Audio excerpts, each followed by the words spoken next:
Hi, everybody. This is Scott Leese here with my friend Richard Harris, and welcome to another edition of the Surf and Sales podcast. Today, we are joined by Allison MacLeod, EVP of Global Marketing at Flywire, based in Boston, Massachusetts. Welcome to the show, Allison. Thank you very much. Happy to be here. Yeah, we were just laughing all three of us offline because there's 7 children between the three of us. So if we get through this episode without a disturbance, it'll be a miracle. So the audience can brace for some type of disruption, I'm sure. Well, tell everybody, Allison, about Flywire and what you all do, and give us kind of context for what is the sale like? Is it an enterprise sale? Is it high velocity? What is the cycle and the price point? That type of stuff. Absolutely. So Flywire is a high growth vertical payments company. And really what we're doing is that we are trying to take the complications out of payments and make sure that our clients are across key verticals. So higher education and all of education, healthcare, and travel, and plus we're starting new verticals in business, but making sure that they have the ability to deliver on their customers' most important payments. Particularly when you look at our 3 verticals of education, healthcare, travel, those are often very large, very emotional payments. Someone who's paying their tuition, someone who's paying for medical care in the US, someone who's taking that bucket lift trip of a lifetime, and they want to make sure that their payments go through, that they're secure, that they're reliable, and they're able to continue on with life without there being complications from a payment process. So what does that mean? So if, let's say I'm paying, for some trip, right? Mm-hmm. That's, or for my kids' tuition. Is this like just another payment processing thing that's an alternative to something else out there? And is it behind the scenes, or do I, as the consumer, even understand that this is happening? So it's a bit of both, and we'll talk about education first. So we had started, our roots are really in cross-border education, and the company was founded by an international student who was studying in the US from Spain, and realized that getting payment to their university was completely, it was difficult, it was not transparent, the money was lost, they couldn't track it, and that's how Flywire was born at the time. So there are places where we have our cross-border product implemented. So if you were to pay your tuition as a student or a parent, you would be paying with Flywire to your university. So you could initiate that payment on the Flywire website or through your student portal. But Flywire takes care of that whole receivables process on the back end. So making sure that we're matching those FX rates, making sure that the tracking start to finish is clear, it's transparent. Beyond that, I always say our secret sauce is our global payment network. So it's ours, it's proprietary. So we've built a global network across the world. So it's our payment rails, as well as working with key banking partners in different countries. So if you are a payer, say in China, you would be shown options to you that would be local. So you're paying in your local currency, and that's converted to wherever that host country is that you may be going. So we take a lot of that guesswork out. And on the backside of it, all of those receivables, which higher ed universities, financial aid offices, the finance office have a hard time with the reconciliation, matching, all of that. Flywire deals with all of that. On top of it, we provide 24/7 coverage to a payer. So if you're paying your tuition and you're like, I don't know what happened to it, where is it? You can call Flywire's service or chat or email, and we're there to help all the payers as well as the clients. On the healthcare side, I often say that I feel like I work at 4 different companies every day, which I find super fun because the go-to-market is really very different. On the healthcare side, we are working with some of the largest healthcare and hospital systems in the US. So there are instances where we're working directly with the hospital to make sure that we are providing that best in patient engagement. So if you think about, like, who doesn't hate that experience after you go to a doctor or a hospital visit and then immediately you're not charged there, but you get a bill in the mail. I don't know about anyone else. I never open my mail. Like, I prefer a text or email. I never open my mail. Like, I have a stack of mail and I usually just This is the favorite this is the favorite thing I've heard on podcasts in like a month. Never open my, I know I do like getting gifts and boxes, but if it's like paper or a flyer or a postcard, like forget it. I'm never going to look at it. I never open my bills because I just do everything online.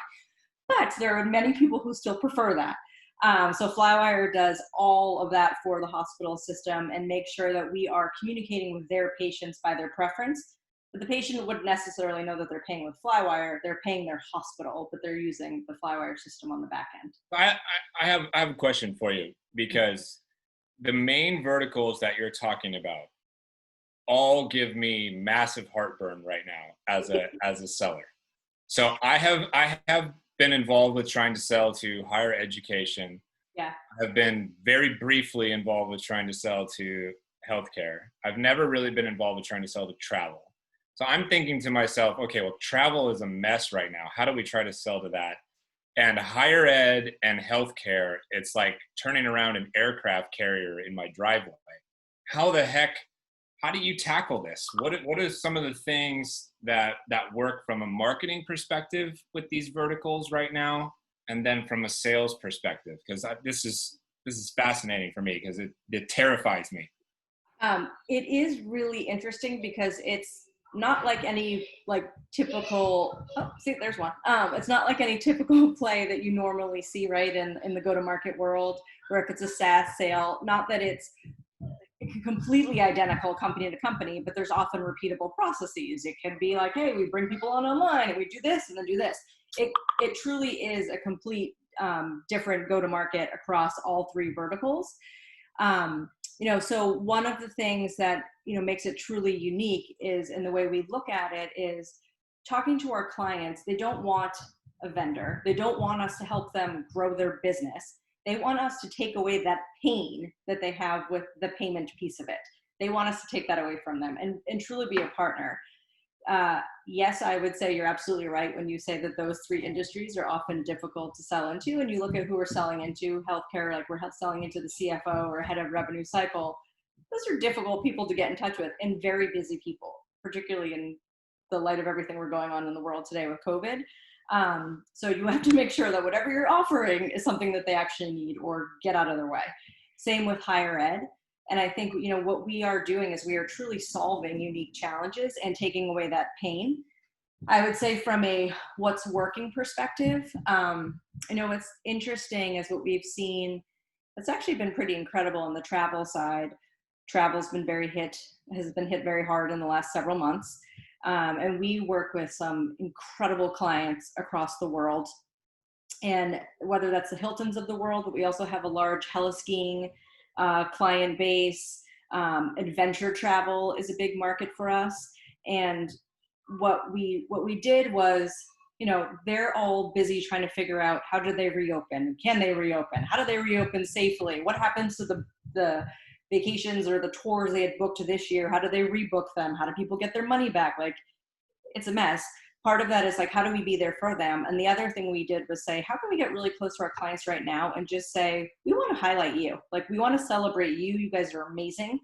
So we started just doing more, in-depth client spotlights, not about Flywire, not about how they use payments, but just about how amazing their businesses are and showing them off. So I think we all have a little bit of that wanderlust right now. We've been trapped indoors for many months.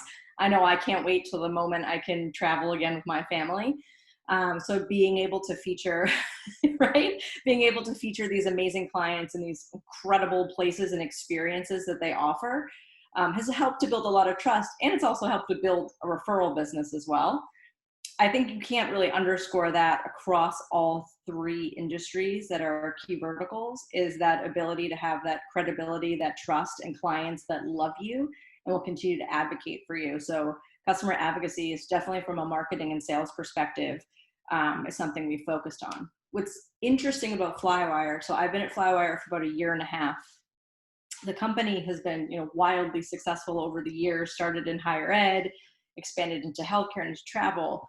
And they did it with actually relatively little marketing or smaller investment in marketing.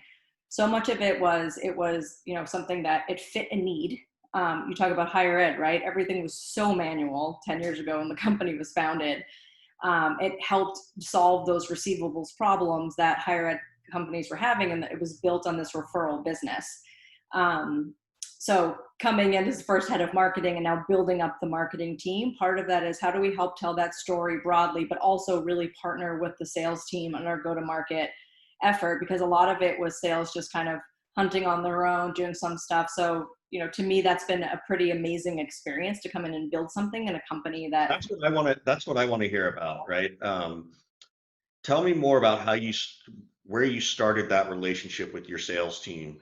Because I think that's pretty normal for everybody, right? Like Yeah. everybody, particularly depending on the stage, but you sort of start in silos, not necessarily intentionally, but just because you were hired to do one thing, right? Yeah. So how did you start to partner with your sales leader at that point? And how long ago was that?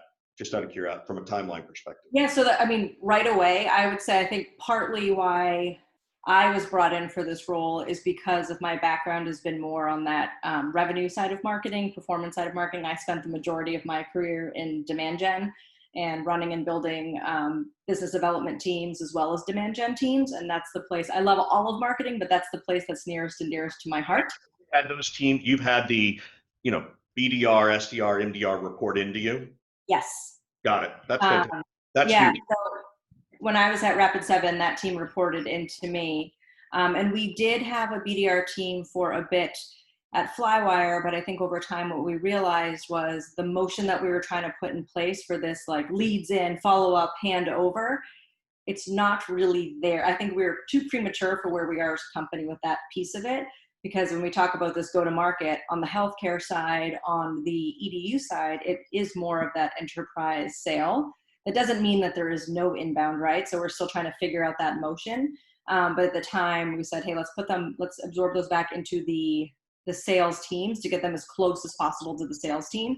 And we weren't using coming back, I want to drill in a little bit. Getting as close as you can to the sales team. You've had, the BDR, MDR. What do you call them at Flywire? What do you call them? It was BDR. Yeah, BDR, SDR. So, do they still report into the marketing side, or are they now on the sales side? They're on the sales side, but we actually changed the role a bit. So rather than it being just pure prospecting or following up an inbound, we've moved those into sales associate roles. Partly the what does that mean? You moved them into sales associate roles? They're doing more full cycle sales roles right now. Oh, so they're full cycle reps. We didn't have a need at the time to keep the team as it was as a BDR team. As much as I love BDR teams, it felt like to get more momentum, we need to put these resources and these people right into the sales team to go after the full What was the trigger? Because I think the listeners would like to know that. What was that trigger point? And I'm sure you didn't just sort of decide on a whim. What was that part that made you go, you know what? This is not working the way we want it to in an ideal world. So let's shift our focus. Like, what finally kind of made you guys go, oh, we need to relook at this?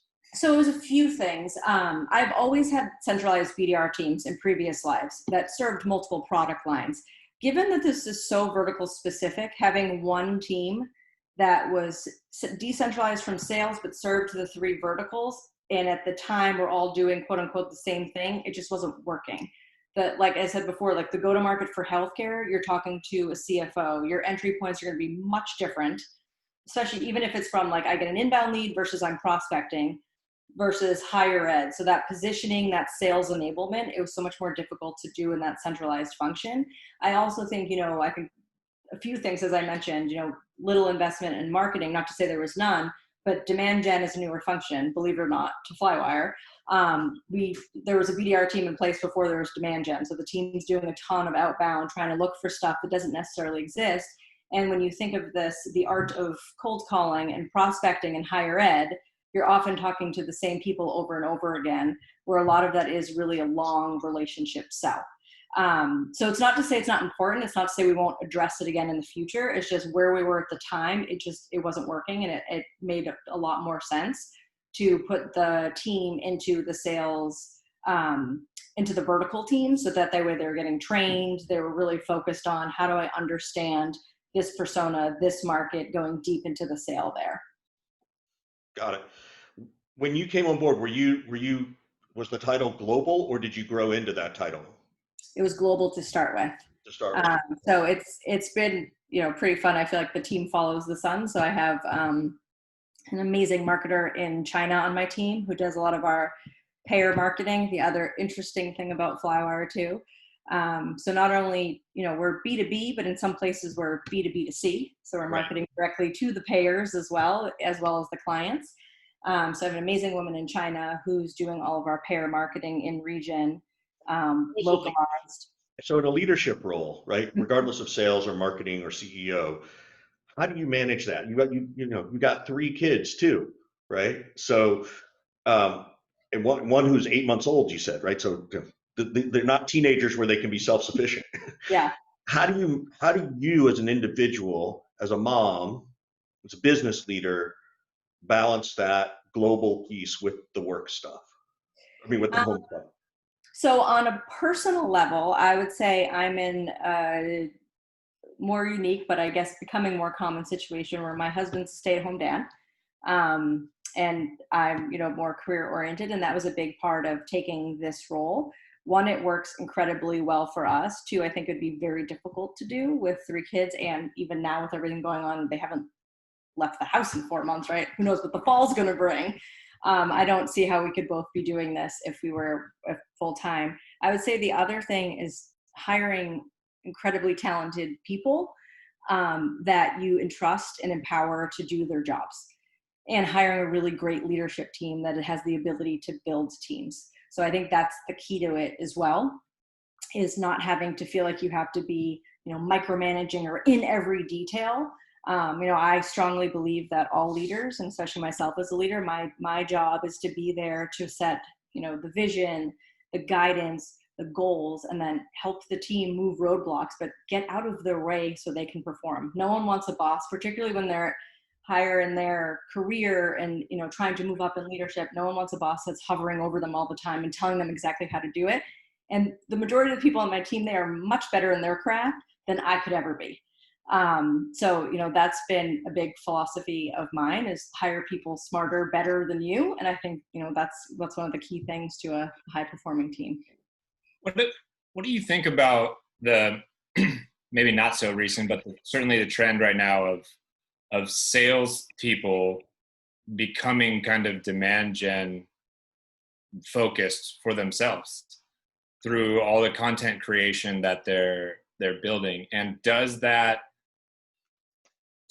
then give them a slightly easier path to shift into marketing if they wanted to leave sales?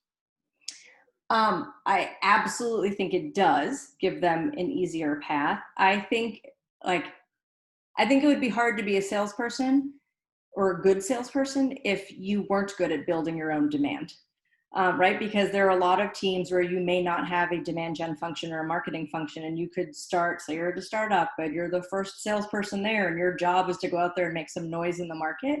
You should be really good at positioning that. I'm always incredibly impressed, sometimes alarmed by some of the stuff you see, like, oh, you created that yourself? Oh, that's so great. So great.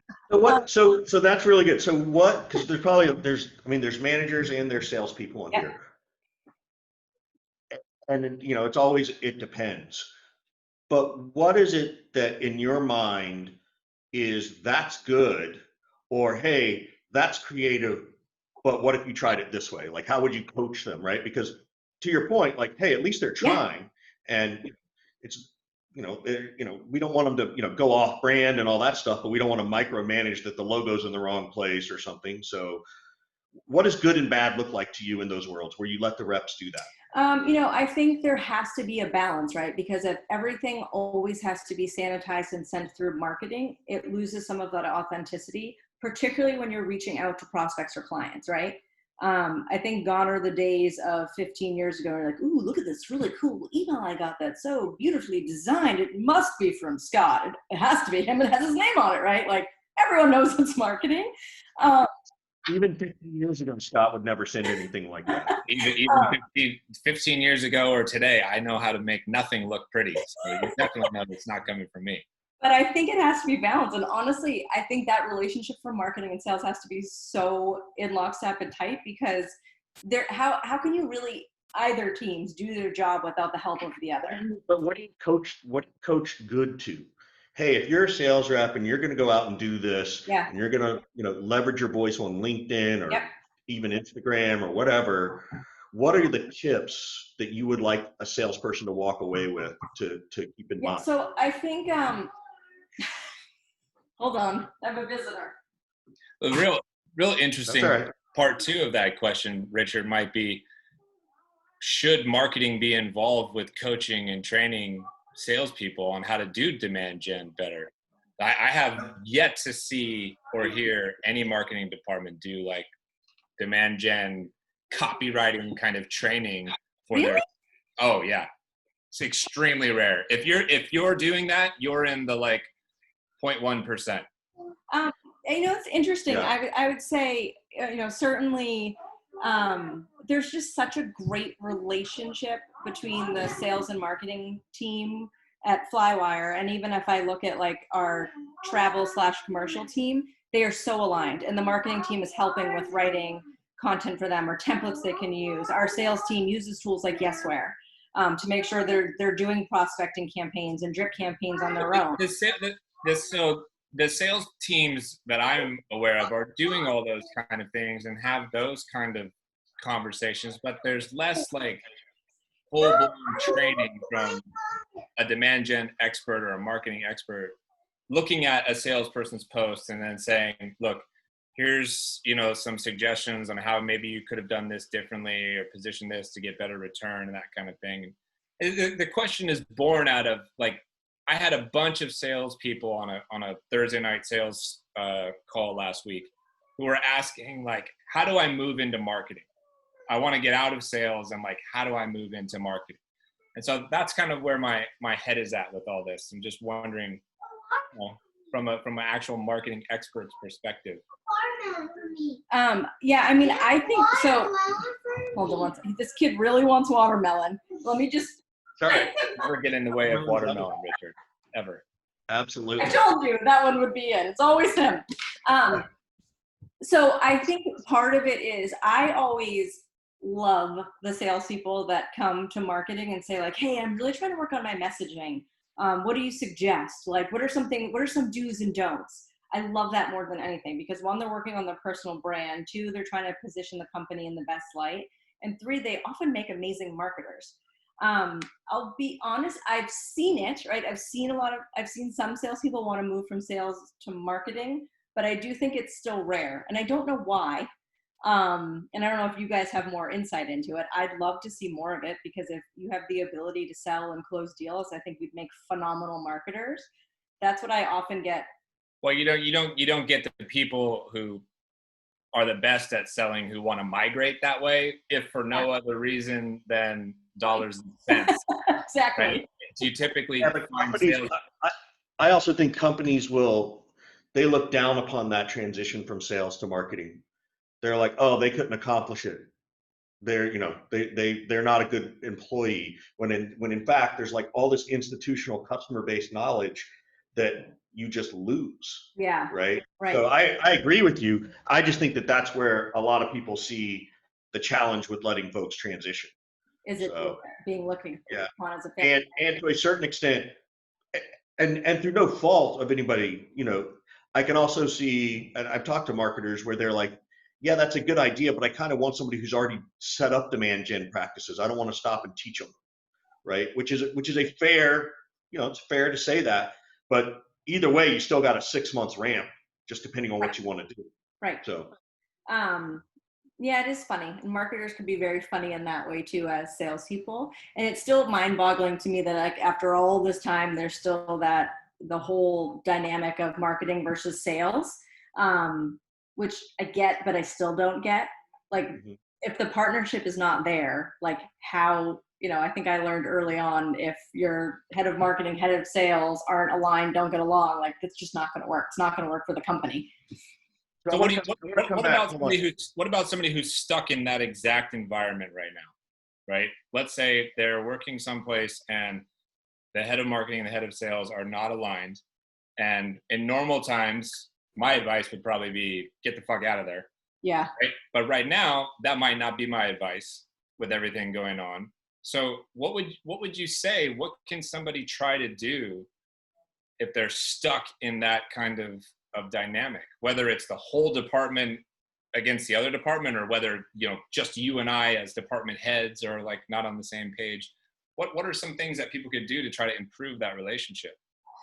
I think you've got to find allies in other areas.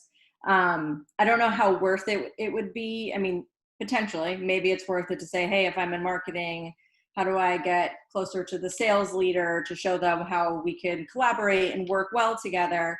But I would say, I think for like people that are doing the work every day, how do you get closer to the sales team, or how does the sales team get closer to marketing? Is it, hey, let's brainstorm ways that we can work better together? What are some campaigns we can do? What are some joint efforts? That's a tough situation, right? I agree with your advice. Your first advice was that's not a great position to be in, and that makes for a pretty miserable day-to-day setting if you have two leaders that aren't aligned and you're both completely going against each other on goals and whatnot. But I would say in today's world, right, where you may not have as many options to go to something else, I would do the best you can to find allies in other places and different people and departments that you could work with, and try to get some programs going, because at least in the short term, that would give you some sort of personal satisfaction. What are the tips? I want to come back to that question before Scott hijacked it. What are the things when that sales rep comes to you and says, hey, I want to get better at this, I want to do some of my own stuff? What are the things that make you go, okay, this is good content that I think you should be using for your own individual approach, right? This is the kind of stuff I would move away from. So if we talk pure, let's just say email for a second. Sure. Nothing makes me more crazy is when, and I see it so many times, like throughout my career, of, are you interested in like bullets of here are all the things that we have to offer? How about a call next Tuesday? I got one this morning that was like, here's why you should pick us over SalesLoft. I'm like, you haven't even said where you're from. Like, I don't even know where you're from. Do you have a company and this is like the fourth email I've received in a chain, and it still doesn't even talk about their company name or what they do. So I would say that piece of it is if you're not driving right to the pain.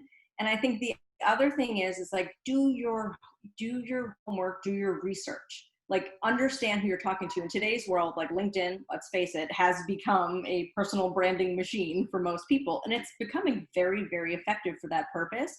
But I think knowing your audience, being relevant, and if you're trying to reach out personally to a prospect, like know who they are. Know what, even if it's something like, hey, I saw on your Twitter feed you like cycling, thought this would be of interest to you. Find something personal about that person, but be relevant. And in today's world, if you're marketing or selling towards industries which are pretty hard hit in light of COVID, which most are, like if you have nothing of value to offer, then just move out of the way. You're just creating noise. So I want to just to double down on that a little bit, particularly, and I've sold into the SLED market, so I get education. I kind of agree with you. It's not that hard if your messaging's right and you know what to say and how to say it. But some of those people don't live on LinkedIn, right? There's a whole bunch of people like, we all live on LinkedIn, and we're like, why isn't this person on LinkedIn? You know what? Lawyers on LinkedIn, and heads of certain departments in education aren't, or they're just not there. Then what do you do? So I think it's you have to understand your buyer, your prospect, where they are. So even if I look at our adventure travel segment for a moment, most of what they do is Instagram. They do a lot of their selling through Instagram. You look at their profiles and their beautiful videos of, especially like some of these heli skiing companies that we work with, these amazing drone footage shots and people skiing out of helicopters down mountains. Like so much of their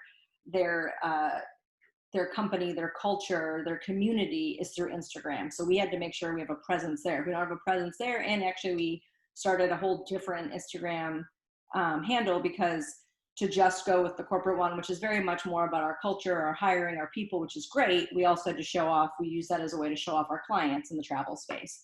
That's a big piece of it, is know where your audiences are and be there. So I agree with you. Not everyone is on LinkedIn, particularly in higher ed. I'd say in the last year, I've seen more and more people join and start using, but I don't think it's as popular or prevalent as you see in like the tech industry, where everyone is on it there.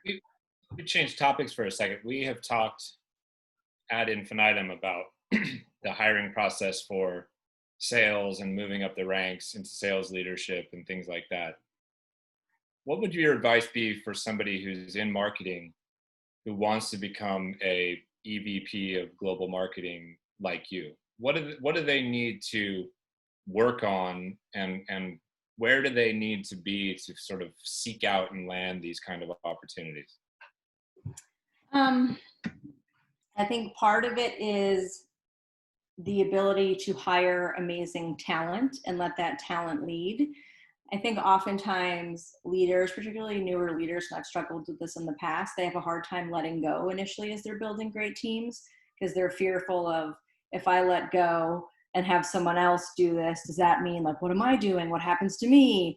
Am I not seen as a great leader because someone on my team is so amazing? When in fact, quite the opposite happens. You hire amazing people who do amazing things. You get to start doing those other things, those more strategic things that helps raise your profile.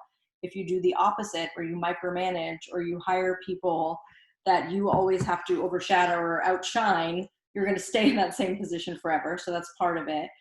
I think the other piece is know the story you're telling. Another thing I really struggled with.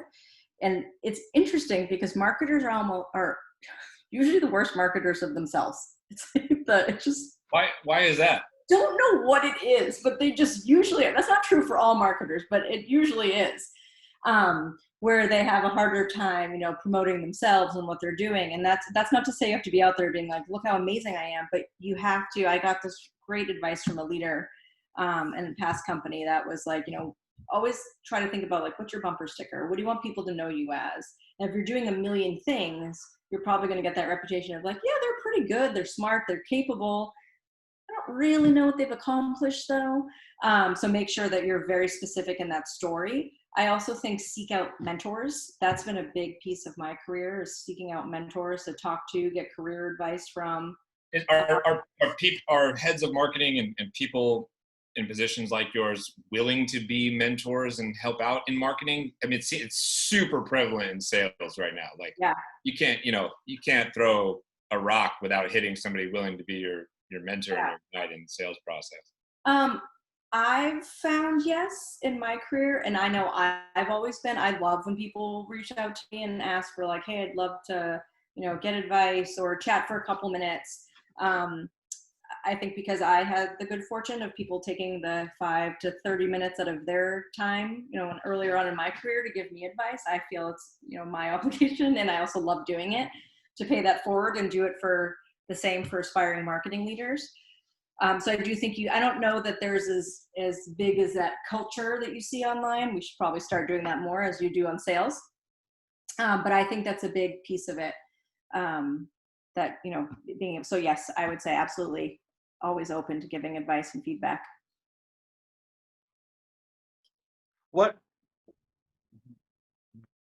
This is a topic we sort of stray into, which is, what's your position on marketing owning a revenue number, not just an MQL number, or not even an MQL number? I don't know if you're allowed to talk about what your situation is like there, but curious on this thought. We see people go both ways on this one. I think marketing absolutely should. It's a number I've owned in past lives. It's a number we're tracking to. Like I said, we're working towards, a lot of the last year has been putting systems in place to track all of this.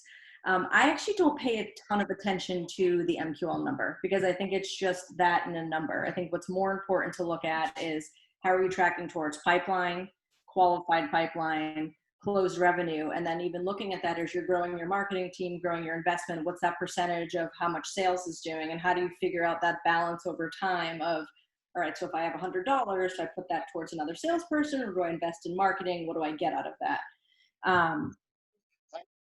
How do you let's say there's someone who's thinking of, well, how do we tie that number? Does that mean that sales only gets a part of the number, marketing gets a part of the number, or everybody just gets compensated on the number? Because the biggest issue I hear people say is that it really boils down to compensation. Who gets credit? When in fact, it's kind of like, well, we all get credit, Yeah. right? We can't.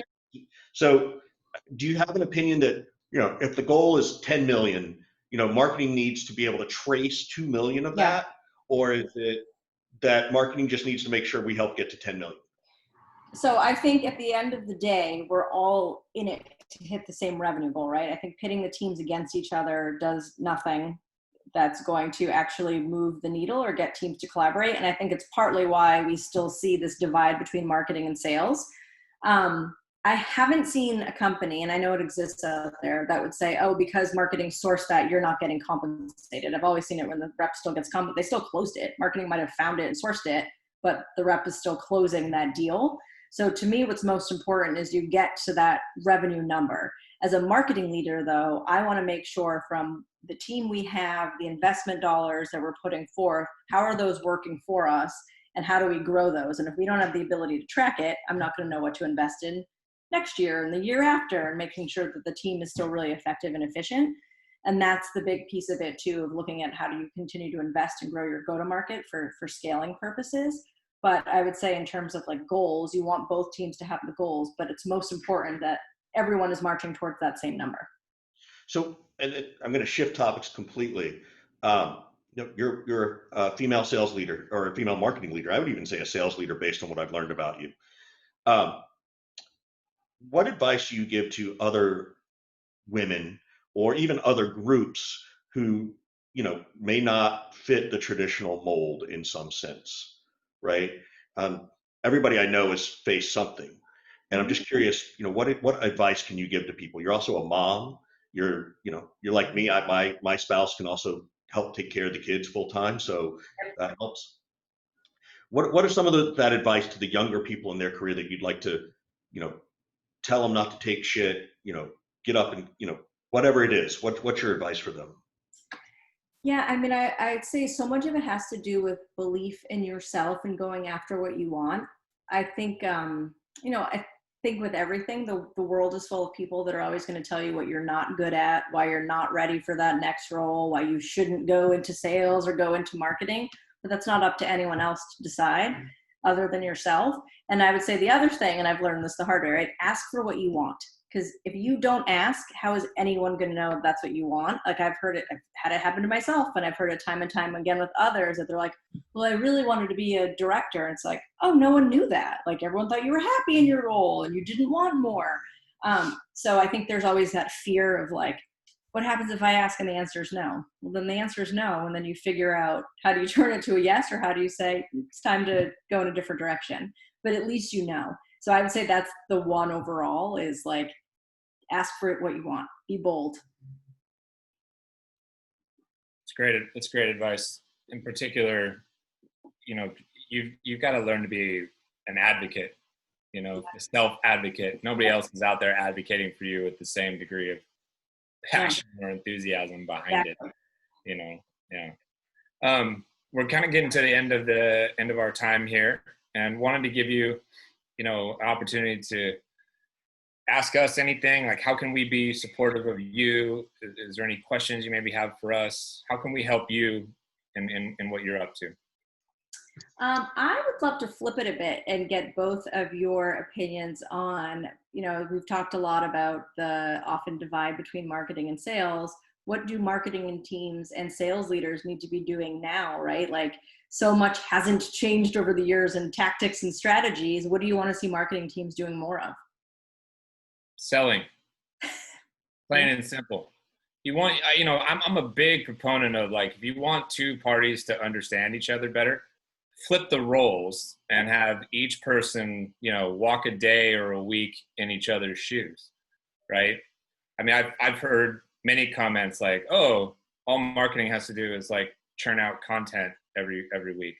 Well, if you've ever tried to write every single day and produce something new and interesting and original and creative, it's not that fucking easy, okay?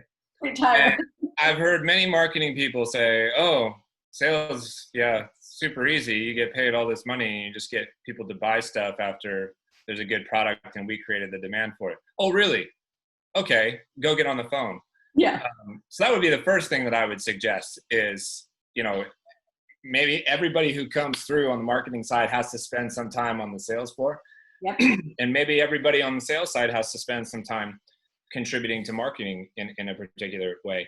So that's the first thing. The second thing is, you know, it really starts with the relationship from the two heads. You know, if you're the EVP of marketing and I'm the EVP of sales, like our relationship has to be rock solid.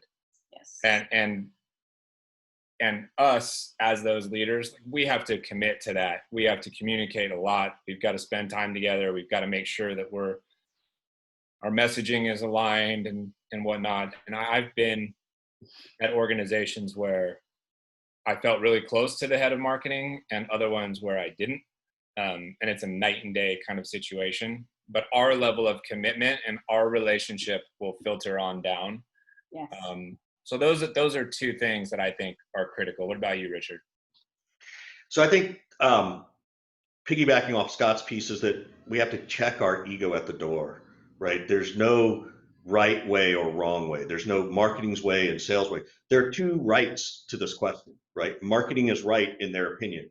So is sales. Mm-hmm. So how do we merge those two together? So I think sort of trying to check your egos and kind of go, you know what? I need to stop thinking I'm always right and either come with data to support my piece, but then be able to say, what am I missing marketing? Because here's what my data is saying, but maybe I'm still not getting something, right? And the same for marketing. So I think that's the biggest piece. The one thing I would love for marketing to do is, and I've been chirping on this for a while, is that I believe that as part of marketing compensations, case studies need to be written every quarter. Like it should be part of your MBOs. It should be part of something because, you know, we keep hearing more and more about storytelling, which, you know, I know Scott and I've been talking about for years, but then marketing can't seem to get them, or it doesn't become quite the priority with all the other initiatives. And that's okay. Like I get it. But if you make those initiatives, that's what people want. And then you have to train your team on how to actually tell a story. Yes. Like, how do you set up a story? How do you set up the plot line?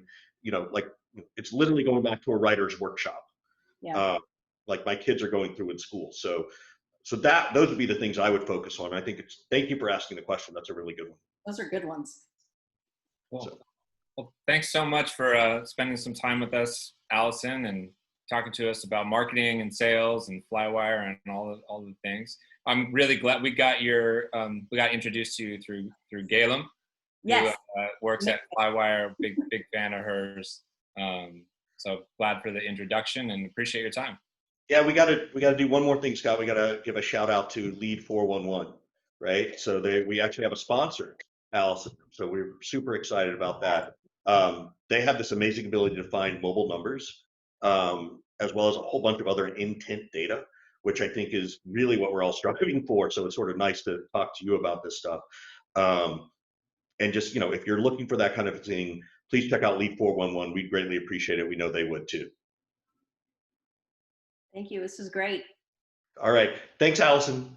Thank you.